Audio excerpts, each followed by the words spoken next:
Le banquier est-il votre ami ou votre ennemi? C'est le sujet de la vidéo d'aujourd'hui.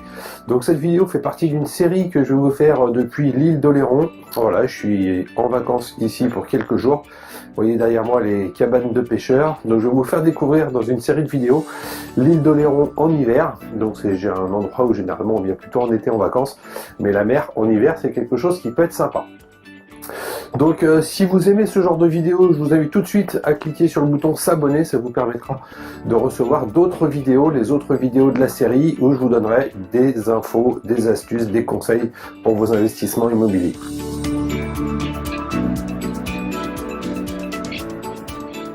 Alors le banquier est-il votre ami ou votre ennemi? C'est le sujet de la vidéo d'aujourd'hui. Alors, il faut déjà voir une chose, c'est que le banquier, c'est quelqu'un qui va devoir faire partie de votre équipe. Quand on investit dans l'immobilier, il faut forcément avoir une équipe. Donc dans l'équipe, il peut y avoir l'agent immobilier, celui qui va vous trouver le bien. Il va y avoir votre notaire et il va y avoir évidemment votre banquier parce que sans lui, vous n'allez pas pouvoir financer votre bien. Alors pour avoir la confiance du banquier, il y a un point qui est essentiel pour que le banquier aille dans votre sens, pour que le banquier soit avec vous. Il va falloir que vous prépariez votre rendez-vous. Il faut bien penser que quand vous allez voir un banquier, le banquier, même s'il vous connaît, il ne connaît pas votre projet, il ne connaît pas le bien, il ne sait pas ce que vous allez en faire. Donc il va falloir lui présenter le projet et il va falloir qu'il prenne une décision en quelques minutes. Il va falloir qu'il ait un aperçu très rapide de ce que vous voulez faire, de votre projet et de la viabilité de votre projet. Donc pour ça, il faut que votre rendez-vous soit vraiment très bien préparé. Il faut que vous connaissiez tous les tenants et aboutissants de chaque point de votre dossier, que ce soit au niveau des charges, au niveau du prix d'achat, au niveau des revenus que vous allez avoir, au niveau des coûts des travaux. Il faut que vous ayez les devis. Il faut vraiment que vous ayez toutes les informations concernant votre projet. Il ne faut pas qu'il y ait de doute sur quoi que ce soit. Il faut que quand le banquier vous pose une question, vous ayez instantanément la réponse à lui donner. Alors déjà que vous connaissiez la réponse, que vous puissiez lui donner, mais en même temps que dans votre dossier, il y ait l'élément avec des pièces écrites. Alors ça va être les devis des entrepreneurs par exemple, ça peut être le relevé de charge de la copropriété, ça va être les fiches d'imposition sur les impôts fonciers. Il faut vraiment que vous ayez tous les éléments et que vous puissiez tout transmettre au banquier quand vous allez lui parler de votre projet. Donc ça c'est quelque chose d'essentiel. Il faut absolument que votre rendez-vous soit bien préparé et que vous connaissiez votre dossier sur le bout des doigts pour que le banquier ait confiance en vous et ait confiance dans votre projet. Tiens, je vais vous montrer un petit truc tant qu'on est là, avant de vous parler de la suite. C'est des petits bateaux là qui sont derrière moi. Je ne sais pas si vous avez remarqué, c'est des bateaux qui sont un peu particuliers. Ils sont très plats, c'est des barges à huîtres. C'est les bateaux qui servent à aller en mer et à remonter après dans les canaux, dans les marais et tout ça. C'est des bateaux qui servent à aller chercher les huîtres. Donc les huîtres, elles sont dans des... Je vais voir si je vous en trouve, tiens là d'ailleurs pour vous montrer. Les huîtres, elles sont dans des espèces de gros paniers, quoi, enfin dans des gros sacs, mais qui sont faits qui sont métalliques. Les huîtres sont dedans et ils vont les chercher avec ça. C'est des bateaux qui ont la particularité d'avoir un fond plat et ils peuvent naviguer même s'il y a 20 cm d'eau. Bon voilà, ça c'est une particularité de la région. C'est les barges à huîtres qu'on retrouve ici avec d'ailleurs les cabanes de pêcheurs qui sont là derrière moi. Bon voilà, ça c'était le petit instant culture générale. Donc pour revenir au banquier, voilà, préparez votre rendez-vous, c'est vraiment quelque chose de super important. La deuxième chose qu'il faut bien que vous ayez en tête, c'est que le banquier n'est pas là pour prendre des risques. Ça, c'est une remarque que j'ai régulièrement, que j'entends régulièrement. C'est ouais, le banquier, il n'a pas voulu me suivre, ouais, le banquier, il veut pas prendre de risques. Mais c'est pas son boulot, au banquier, de prendre des risques. Il faut bien penser qu'aujourd'hui, quand vous allez faire un prêt immobilier, vous allez faire un prêt avec un taux qui est extrêmement bas. Donc le banquier, lui, il va gagner de l'argent, c'est sûr, mais il va pas en gagner énormément. Et son boulot, c'est de vous prêter de l'argent.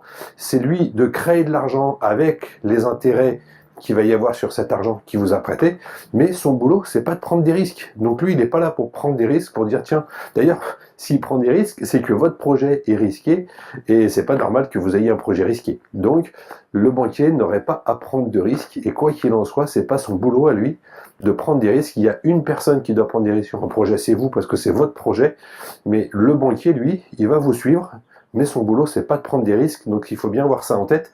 Et c'est pour ça qu'il faut que vous ayez un dossier qui soit extrêmement bien préparé, avec tous les éléments, pour montrer au banquier qu'il ne prend aucun risque. Parce que lui, il n'est pas là pour ça, c'est pas son boulot de prendre des risques.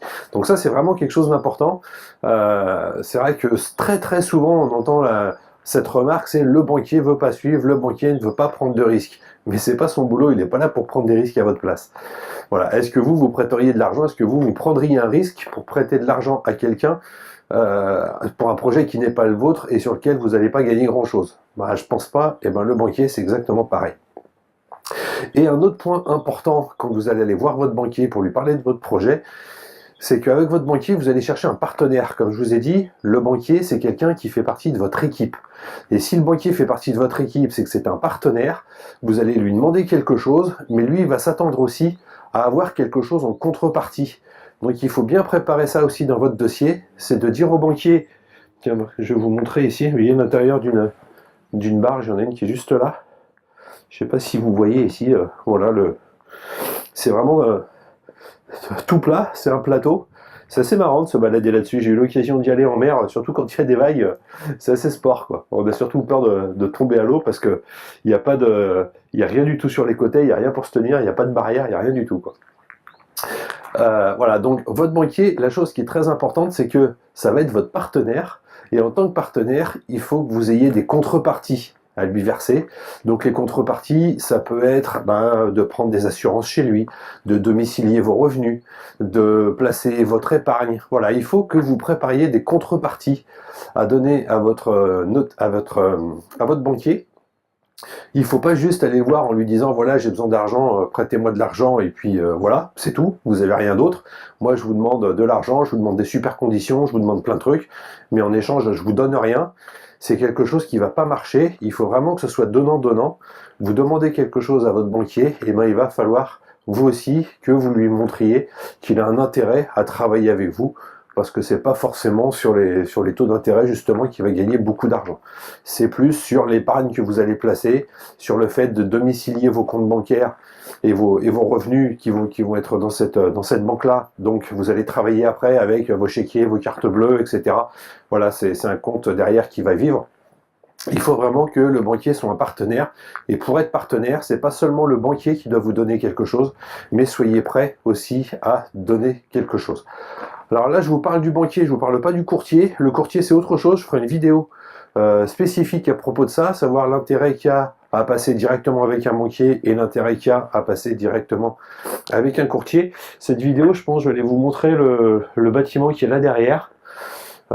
C'est la citadelle, c'est une forteresse qui a été érigée par Vauban, qui a été faite pour protéger l'île et toute l'estuaire qui est par ici. Il y a le Fort Boyard qui est pas très loin là d'ailleurs. Donc je vous prépare une autre vidéo aussi où on parlera justement de voir s'il vaut mieux passer directement par un banquier ou par un courtier. On en parlera tout à l'heure dans une prochaine vidéo. Voilà, donc ça c'est vraiment des points importants que je voulais voir avec vous par rapport au banquier.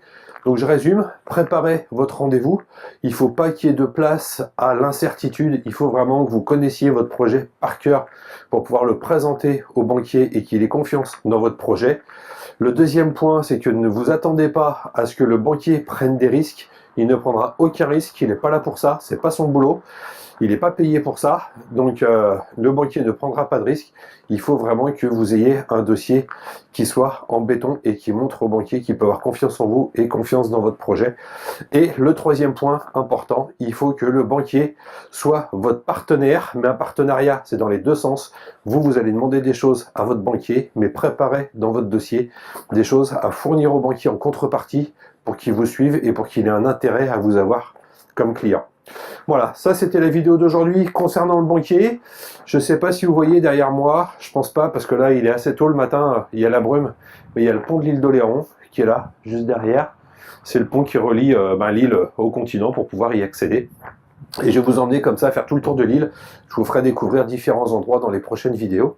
Donc si vous avez aimé cette vidéo, vous pouvez l'aimer, la liker, la partager. Je vous dis pas comment on fait, ça vous le savez. Et concernant le banquier, le financement, tout ce qu'il y a à savoir sur l'immobilier, j'ai un cadeau pour vous. Vous pouvez l'avoir en cliquant sur le i comme info qui est là au-dessus. Je pense que c'est là au-dessus, de ce côté-là. Il y a le i comme info si vous êtes sur YouTube, où il y a le lien dans la description. J'ai un cadeau pour vous. C'est une formation où j'aborde les 12 points essentiels à connaître pour tous vos investissements immobiliers. On va de vos raisons d'investir jusqu'à la gestion de vos biens. On balaye vraiment tous les points. Donc ça, c'est une formation, elle est gratuite, elle est pour vous, c'est cadeau parce que vous êtes là. Vous avez juste à cliquer sur le lien ou sur le i comme info. Vous y avez accès, vous recevez ça, c'est pour vous. Je vous remercie d'avoir regardé cette vidéo et je vous dis à très bientôt pour de nouvelles aventures à l'île d'Oléron. Allez, ciao, bye bye.